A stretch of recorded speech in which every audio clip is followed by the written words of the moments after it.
make sure to take care of your mind. Have clarity in your life.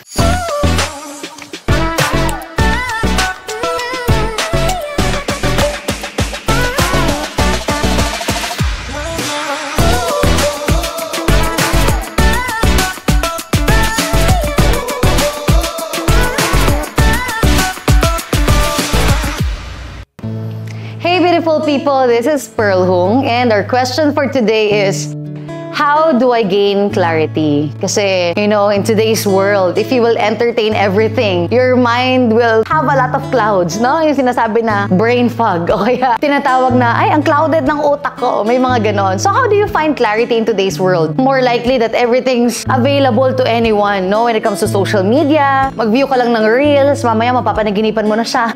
Manood ka lang lagi ng mga telenovela and mafe-feel mo na, ay, o parang yung buhay mo nasa telenovela na rin. Ganun yung magiging interpretation mo. And so for me, I find my clarity if alam kong wala akong backlogs. Ibig sabihin ng backlogs, yun yung mga something na, you know, naiisip mo. Kaya in every day, more likely when I was starting building my empire, lagi ko iniisip, tama ba ginawa ko today? What did I do? That's how I end my day as I calm down, as I reflect. Kasi pag close mo ng eyes mo, hindi naman agad na nakakatulog yan, di ba? Pag close ng eyes, nire-reflect ko. How's my day? Tama ba itong nagawa ko? Tapos pag may hindi, I always ensure that I make it up. Lagi akong magchat-chat na, oy, yung kaninang nasabi ko parang hindi ata okay na gano'n. Sorry kung may gano'n. I just wanna clear it out to you that this is my intention. Dahil yung mga panahon na yan, pag hindi mo clear out, hindi mo alam kinabukasan pagising mo, dala-dala mo siya. In 2 days, dala-dala mo siya. In 3 days, 5 days, 1 week, dala-dala mo siya. Minsan lumalaki siya, umaabot ng 1 month, 1 year, and dumadating sa point na, alam mo yun, nasa 60 years old na, senior na, pero yung dala-dalang kwento nasa 20s pa niya. So may mga ganon na parang ang hirap nilang mag-communicate or magpatawad dahil iniisip nila na, ay, sige, pagpasensyahan na lang natin. Dahil ganon eh. Yan yung tao na yun, ganon, iintindihin na lang. Pero kakaisip mo ng ganon na, sige, hayaan na lang. Hindi nagiging resolved ang isang issue sa utak. So make sure that i-communicate and make sure na nare-resolve mo siya para walang mga tinatawag na cloud sa utak. Kumbaga, meron kang clarity sa life. So, ganun din. When you have something to say, and as you watch this video, make sure to say it. If you have something na parang gusto mong clarification, minsan kasi sumasama ang isang tao dahil lang din sa pag-iisip natin. Pero hindi mo alam na pag kinausap mo, ay may point din naman pala siya. So, you need proper communication for you to be able to have clarity in your mind and in your heart.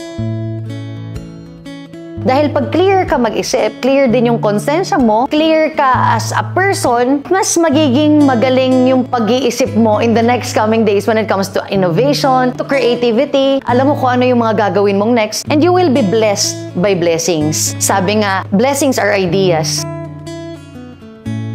Kung yung utak mo, pag napuno, anong laman yan? Either blessings, ideas, or assumptions, problems, or inspiration, happiness, or mga bagay na kinaayawan mo at hate. So then again, make sure to take care of your mind because that's your greatest weapon. Mind mo, have clarity in everything, clean your mind. It's like a trash can. Gusto mo ba na sobrang daming basura at hindi mo na nade-declutter, no? Or natatanggal yung basura? Hindi. Gusto mo laging malinis siya. Even your house, you want na laging malinis. Kung ang bahay mo nga, gusto mo laging malinis, yung utak mo pa kaya, that will shape your emotions, your feelings, and soon, your actions, and soon, your manifestations. So make sure to take care of your mind. Have clarity in your life. This is Pearl Hung sending you love and light.